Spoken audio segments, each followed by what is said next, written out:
Mark. Hello everyone, Zach here, and I am looking at an Age of Empires 2 1 versus 1. In this game, I'm going to do something once again slightly different.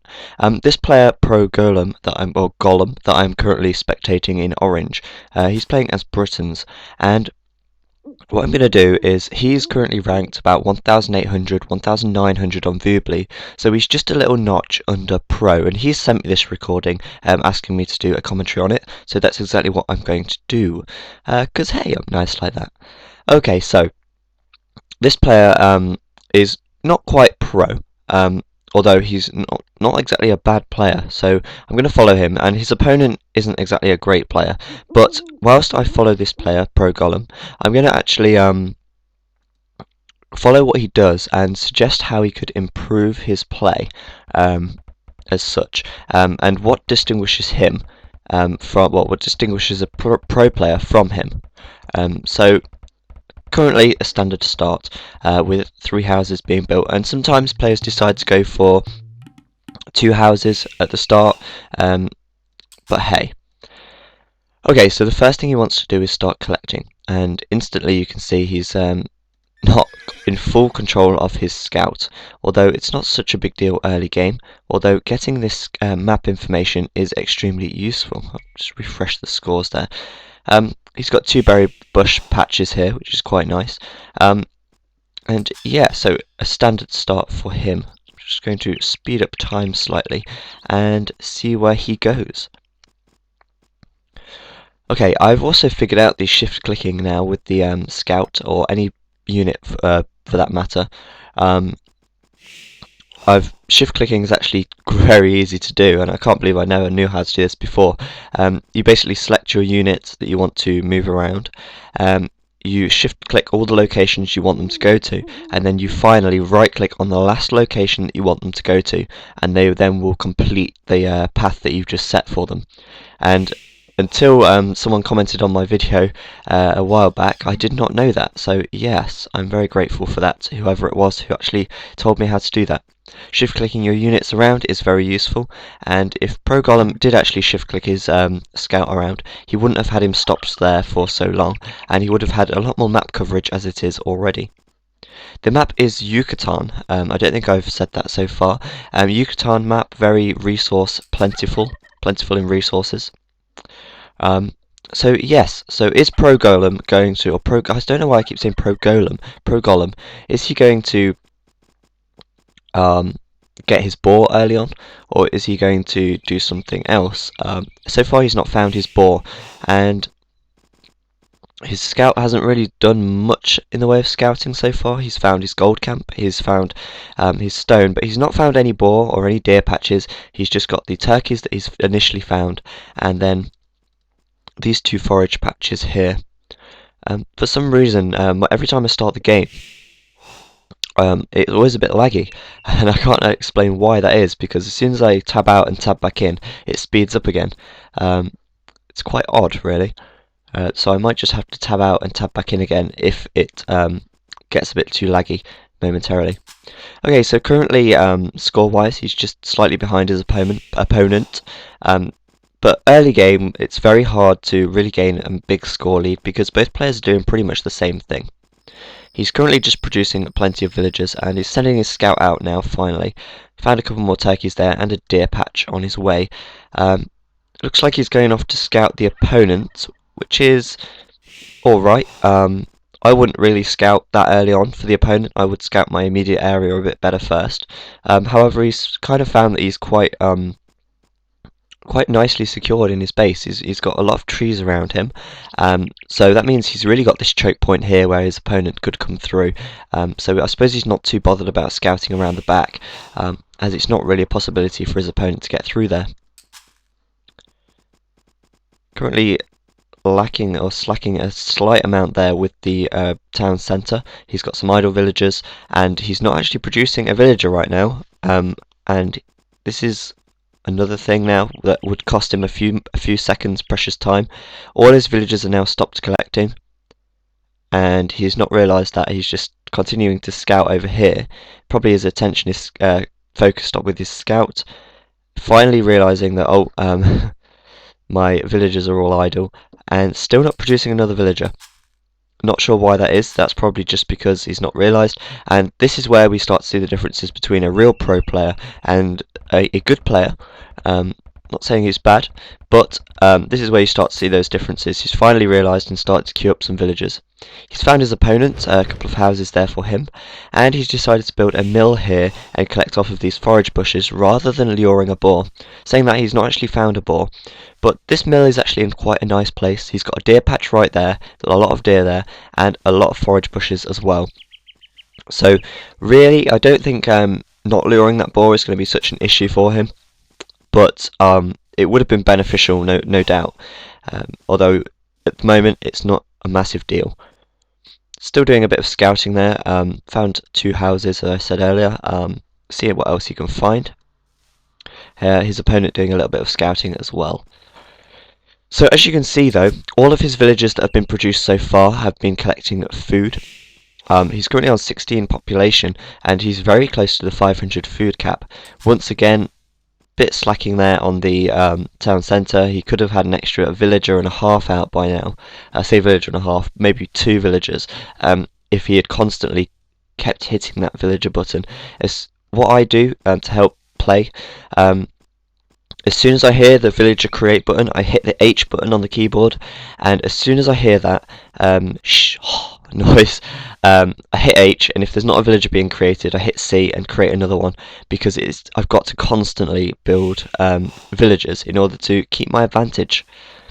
Collecting off of forage bushes is slower than, of course, collecting off of deer, but I'm sure he'll move to deer when he gets through some of these bushes. I'm not sure why he's not. Currently on 17 population and very close to the 500 mark now. His scout there not really doing anything. But he has made a slight, well, I wouldn't say a slight mistake. He's got to get his population count up anyway, but he's not got a lumber camp yet, which means he doesn't have his 2 Dark Age buildings that he needs to advance to the next age. And really a good time to start advancing is around the 8 to 10 minute mark, so any time around now would be good. And if he'd have actually kept on top of his creating villagers, he would probably be on about 22 population now, and he would be advancing by now as well. And there we go with the time difference between a pro player and someone who's not quite at that level yet. A pro player would probably already be into the advancing into the feudal age right now on 22 population. Supply blocks slightly there. He had to get some villagers out onto wood in order to get that house up, and that's perfectly acceptable. And he's found that his opponent has put a barracks up, and I wouldn't say that was a great move to make. There's no need to have a barracks out that early unless you're actually going to use it for some early pressure. Not quite sure why his opponents decided to get a barracks out. His score is quite high, so it could suggest that he is actually going for some early pressure. Plenty of scouting going on, but so far we've not actually seen anything in the way of that. And ProGolem's scout is sat here as well. Could be doing a lot more scouting with that, so he's missing a slight opportunity there. He's well above 500 food now, but he still needs to get a lumber camp out in order to advance, so he's desperately trying to collect some wood, still producing villagers, and this is where it's costing him time now. Time is going to drag and drag and drag. He's got to keep producing villagers in order to stay on top, but if he'd have had his lumber camp out by now, he would be able to advance, so he's got to get all of his villagers collecting wood. These villagers have been idle for quite a while, finally going out to go and hunt by the looks of it. So he's finally realised that, and he's found a boar there as well, which is quite nice. He'll be able to lure that in shortly. He needs to get another 20 wood, and it looks like he's about to do that in order so he can get a lumber camp. Here we go. This one should bring in. Nope. This one should bring in the last. Or this one rather. And once he gets to 100 wood, he's able to build his lumber camp. And he's currently on 24 population, so it wouldn't surprise me if he now goes to advance on 25. He's got to go for a lumber camp now, otherwise he's going to advance his advancing time, delay his advancing time even more. And there we go, finally going with the lumber camp there. His food count way above 500. He'd probably have time to get another villager out as well by the time this has gone up. But no, he's researching loom. I suppose that's not such a bad move, but he has so much food now. and once he's got loom, he'll be able to advance to the next age. It really does surprise me that he's delayed it this long. We're almost at 11.5 minutes into the game before the advance is even happening, which has really seriously delayed him. Looking at the scores, his opponent is quite ahead. Don't know exactly why that is. He could have some military going on, and I'm sure we'll soon find out. Possibly going to lose his scout here if he doesn't move it out of the way, but just moving it out in time. Okay, so what could ProGolem doing here to improve his play? Well, firstly, he could stop these villagers from collecting off this forage bush and get them all onto deer and boar. He could scout a lot more to get a lot more map control, map coverage even as well, and that would help him out greatly. As I've said probably about 100 times now, villagers gather from forage bushes a lot more slowly than they gather from wild animals such as deer and boar. So if he were to transfer these villagers onto the boar, he would have a very, very nice food increase indeed. Looking at his resources then, has a lot of food available to him.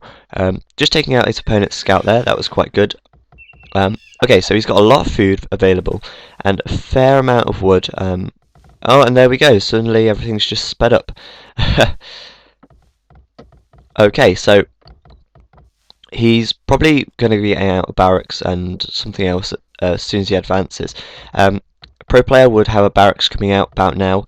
He would get the barracks up just in time for the feudal age, where he can then go on to create either an archery range or a blacksmith or whatever he decides on. Getting some houses up there to support his extra population, and a tad slow on creating some more villagers. I'm sure that won't be too much of an issue though. He is the first into the feudal age at almost 14 minutes into the game. Getting a dock up there, that's definitely a good move to make. He can get some fishing boats out on the water, and he can also get a galley or whatever to just help to secure this area. Not that galley would be too effective, queuing up a lot of villagers there, but then again he had a lot of food to burn through. Letting his food count get slightly too high there. A lot of villagers still collecting food, and really he could have done with a few more villagers collecting wood so that he could get out the buildings he needed a bit faster. If he transferred, say, 3 or 4 of those villagers onto wood earlier on, he would be able to get a gold camp out earlier, he'd be able to get a barracks out earlier, and he'd be able to get out his blacksmith or archery range earlier as well, which would have enabled him to be prepared to advance to the next stage even faster still. Pro players tend to get to the castle age, or start to advance to the castle age around 16 minutes, depending on the strategy that they are using. Of course, that would be a fast castle strategy. If they were, however, just going to do the early pressure, which you usually see from them, then whatever time they advance to the castle age is really acceptable depending on the game. However, no early pressure coming in so far, so you would be looking to advance to the castle age about 16 to 18 minutes in. It doesn't look like that's going to be the case. He needs to get a gold camp up here, a mining camp up here rather, so that he can well bank his resources a lot easier. He's quite low on wood, so as I said, it would have paid off for him to transfer a couple of villagers onto wood earlier on. And he's still selecting his gather point as this gold camp here, gold pile here. Barracks now going up and an archery range going up as well. That could indicate some early pressure coming in, and we'll have to wait and see. Could be beneficial for him to have an extra villager creating that archery range, but hey ho. Finally getting up a